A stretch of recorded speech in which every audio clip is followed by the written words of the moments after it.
بسم اللہ الرحمن الرحیم۔ صاحب، خبر ہر طرف پھیلی ہوئی ہے عمران خان صاحب کی صحت سے متعلق اور ان کی بیگم بشرا بی بی کے متعلق۔ بشرا بی بی کی حالت تو اتنی خراب بتائی جاتی ہے کہ ایک آنکھ کھل نہیں رہی ہے، وہ تکلیف سے کراہتی ہیں، چیخ پڑتی ہیں، اور وہ کہتی ہیں دوسری آنکھ سے بھی ایسا لگتا ہے کہ یہ بھی گئی۔ اور خود عمران خان کے ساتھ جو ہو رہا ہے، پہلے وہ آپ جان تو چکے ہیں لیکن پھر بھی میں چاہتا ہوں کہ تھوڑا سا اس کو ریوائیو کر لیں۔ دیکھیے، یہ بات سوچنے سے لائق ہے کہ اگر بلڈ پریشر کا مسئلہ ہے جو بتایا جا رہا ہے عمران خان کا، تو بلڈ پریشر ایک ایسی بیماری ہے کہ جس کو جیل میں اور جیل کے ہاسپٹل میں ٹریٹ کیا جا سکتا تھا، کوئی اس کی دوا دے کر، کوئی ٹیبلٹ دے کر، ٹھیک ہے نا، تو یہ کوئی اتنا بڑا مسئلہ نہیں ہوتا ہے، وہ ٹریٹ کیا جا سکتا تھا۔ ان کو وہاں سے وہ کون سا پمس ہاسپٹل لایا گیا، تو اس کا مطلب یہ ہوا کہ مسئلہ صرف بلڈ پریشر کے بڑھنے کا نہیں تھا، کچھ اس سے بڑھ کر کوئی مسئلہ تھا جو یہ وہاں لے کے گئے ہیں، ورنہ وہاں لے جانے کی ضرورت نہیں ہوتی۔ بلڈ پریشر اکثر لوگوں کو ہوتا ہے، آپ سب کو اس کا علم ہے کہ اس کی دوا ہوتی ہے اور وہ نیچے لے آیا جاتا ہے، تو وہاں جانے کا مطلب سیریس ہے۔ اچھا دیکھیے، عاصم منیر سیریس ہے لمبے عرصے حکومت کرنے کے لیے اور عمران خان سے تاحیات پیچھا چھڑانے کے لیے، وہ ساری حرکتیں کر رہا ہے۔ دیکھیے، ابھی پچھلے دنوں وائس چانسلرز کو بلایا گیا گرد و نواح سے اسلام آباد کے، اور ان سے کہا گیا کہ نوجوانوں کے دماغ بدلو اور ان کو وہ کرو، وفادار بناؤ، ٹھیک ہے نا، یعنی نسل پہ کام کر رہے ہیں، یہ اتنا لمبا پلان کر رہے ہیں۔ یہ چھوٹے صوبے بنانے کی جو ان کے اندر سوجی ہے نا، میں چھوٹے صوبوں کے حق میں ہوں، لیکن اس وقت حق میں ہوں جب اس صوبے کے لوگ بھی اس کی اہمیت کو سمجھیں۔ اس صوبے کے لوگ اس کی اہمیت کو نہ سمجھیں تو ایک انتشار پیدا کر دو گے تم، ایسا نہیں کرو۔ لیکن چھوٹے صوبے بھی، ان کی جو نیت ہے وہ ٹوٹل کمانڈ حاصل کرنے کی ہے، تاکہ بڑی پارٹیوں سے، یہ جو دو کرپٹ پارٹیز ہیں نون اور پی پی، ان سے جان چھوٹ جائے، اور چھوٹے پیمانے پر لا کے صوبے بنا کے ہر بریگیڈیئر کو ایک گورنر بنا کے یہ لمبے عرصے کے لیے وہاں پہ حکومت کرنا چاہتے ہیں، خود صدر بننا چاہتے ہیں۔ یہ بات تو سب کی سمجھ میں آ گئی۔ اچھا، اب اس کے لیے عمران خان کے ساتھ یہ سب کچھ کر دیں گے، میں آپ کو بتا رہا ہوں۔ اعتزاز احسن کہتے تھے کہ ہم سوچتے تھے یہ تو ممکن ہی نہیں ہے کہ یہ بھٹو صاحب کو پھانسی پہ چڑھا دیں، اور انہوں نے کیا۔ یہ وہ لوگ ہیں، ان پہ بھروسہ مت کرنا۔ انہوں نے خانہ کعبہ میں بیٹھ کے وعدہ کیا تھا کہ ایسا نہیں کریں گے، اور ان کو آ کے پھانسی چڑھائی، اور پھر ان کی تذلیل کی جو ہم ساری زندگی بھول نہیں سکتے۔ جب ان کی لاش لٹکی ہوئی تھی، ٹنگی ہوئی تھی، تو انہوں نے کہا ان کی شلوار کھولو اور ان کے فوٹوگرافز لو، یہ ہندو تھے کہ مسلمان۔ انہوں نے ایک سویلین پرائم منسٹر کی اس درجہ تذلیل کی تھی، یہ ہمارے دلوں پہ نقش رہے گی ہمیشہ، کہ ایک سویلین وزیر اعظم، منتخب وزیر اعظم کے ساتھ تم نے یہ سلوک کیا تھا۔ یہ بات بھولی نہیں جا سکتی، یا آج بھی میں سوچتا ہوں تو مجھے تکلیف دیتی ہے۔ میرے کہنے کا مطلب یہ ہے کہ یہ ہر حد کو پار کر لیں گے۔ کل بھی میں نے ایک بات آپ کے سامنے رکھی تھی، اگر تمہارا یہ ایجیٹیشن ناکام ہو گیا تو یہ فوراً اس کو لٹکا دیں گے۔ خدا کے واسطے اس وقت آپس کے اختلافات کو ختم کرو اور نئے حوصلے سے نکلو، اور اس جذبے سے نکلو کہ جو چاہے لگا دو ڈر کیسا۔ یہ بازی عشق کی بازی ہے۔ اچھا، باتیں بہت ساری ہیں، یہ موضوع اتنا ایموشنل قسم کا ہے کہ ایک جگہ سے نکلو دوسری بات یاد آ جاتی ہے۔ اچھا، ٹو میک اٹ شارٹ، دیکھیے، میں یہ کہہ رہا ہوں کہ یہ ایکشن لینے کے وقت، ایکشن کو ڈیلے کرنا، ایکشن لینے کے وقت اس کو ڈیلے کرنا خودکشی کرنے کے مترادف ہوتا ہے، جو آپ کر رہے ہیں۔ اس وقت علیمہ خان واحد ہستی مجھے نظر آتی ہیں کہ وہ سامنے آئیں اور بھرپور انداز سے مہم چلائیں، بھرپور انداز سے آگے بڑھیں۔ چھوڑ دیں اس کو کہ وہ اچک زئی کو اختیار دیا تھا، اس نے کیا پٹ لیا، وہ کیا کر گئے، وہ صاحب اپوزیشن لیڈر کے مزے لے رہے ہیں وہ، اور کچھ نہیں، ٹھیک ہے نا۔ آئیں اور لیڈ کریں۔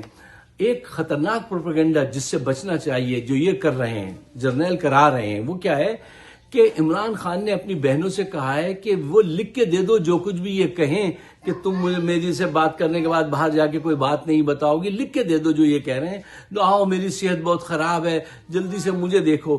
یہ کمزوری کا تاثر دینا چاہ رہے ہیں اس تاریخی ہیرو کے لیے جس کو آج پوری دنیا کہہ رہی ہے, جو صدیوں کے لیے اللہ نے امر کر دیا ہے, ٹھیک ہے نا, تو اس کے امیج کو خراب کرنا چاہتے ہیں یہ, کہ یہ تاثر دے سکیں کہ دیکھو اینڈ پہ تو اسے بھی لکھ کے دینا پڑا نا, اس کو بھی جھکنا ہی پڑا, ایگریمنٹ کرنا پڑا, ٹھیک ہے نا.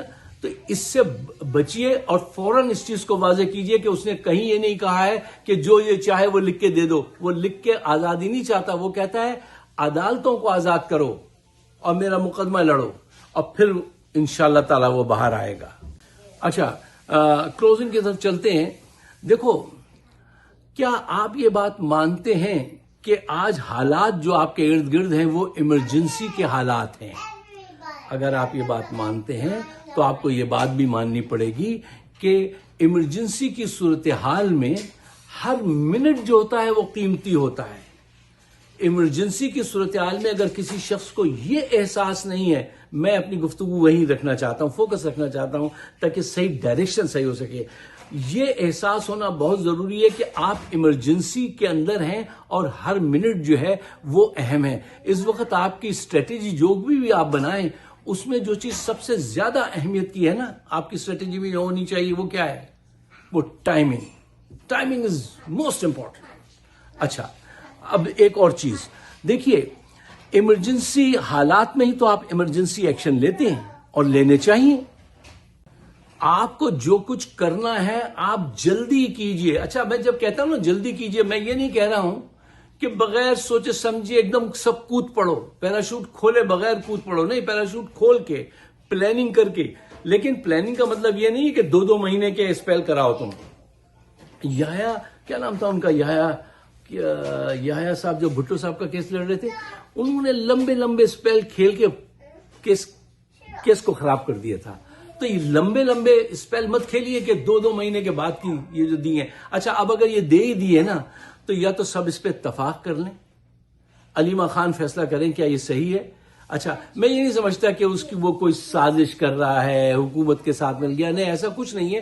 لیکن ان کو وہ لوگ زیادہ تیز ہیں, انہوں نے پریشر کے ذریعے ان کی گیند اتنی دور پھینک دی. لیکن اب سب اسی پہ متحد اگر ہونا ہے ہو جائیں اور اپنی یونٹی کو برقرار رکھیں. اور ٹائم کی اہمیت کو سب سے زیادہ میں اس پہ زور دینا چاہتا ہوں کہ ٹائم کی اہمیت کو سمجھیے. دیکھو, اس ٹائم کو اگر تم نے ضائع کر دیا, فار ایگزامپل کے طور پہ کہتا ہوں, کسی ڈاکٹر کے پاس ایک مریض آئے اور اس کا خون بہ رہا ہو ہر طرف سے, تو وہ کیا کرے گا؟ اس وقت بلڈ ٹیسٹ کا آرڈر دے گا. سب سے پہلے وہ جو بلڈ ڈرین ہو رہا ہے اس کو بند کرے گا. پریورٹی سمجھو, ٹائمنگ کی اہمیت کو سمجھو. سب سے پہلے جو ہے وہ بلڈ جو ڈرین ہو رہا ہے اس کو بند کرے گا, پھر بلڈ ٹیسٹ کرائے گا نا, اور یا تو طرح بلڈ ٹیسٹ پہلے کرائے گا. یہ ٹائمنگ کو, فیصلوں کو, حالات کو سمجھنا چاہیے.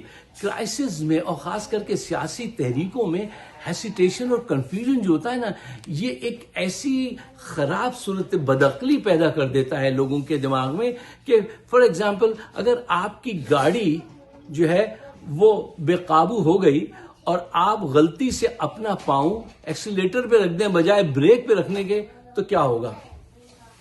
اور اس وقت آپ یہ سوچنے لگ جائیں کہ اگر ایکسیڈنٹ ہو گیا تو انشورنس بڑھ جائے گی میری. نہ, اس وقت یہ نہیں سوچنا ہے. اس وقت یہ سوچنا ہے کہ آپ کو جان کیسے بچانی ہے, کم سے کم نقصان لے کے زیادہ سے زیادہ فائدہ, زیادہ سے زیادہ اچیومنٹ اس وقت آپ کو کیسے کرنی ہے. آپ کم سے کم وقت میں پلان کیجئے اور باہر نکلیے. لوگ اس وقت راضی ہیں, لیکن تم نے اتنی لمبی ڈیٹ لے لی کہ وہاں تک پہنچتے پہنچتے لوگوں کے جذبے گرنے لگیں گے. اچھا چلو, اب اس کو ڈیل کرتے ہیں کہ اگر یہ غلطی کر لی ہے تو اب ہم اس کو کیسے ٹھیک کریں.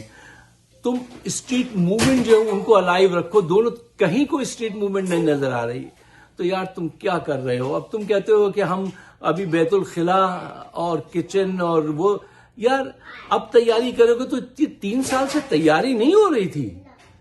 3 سال سے تم لوگوں کو جگا نہیں رہے تھے.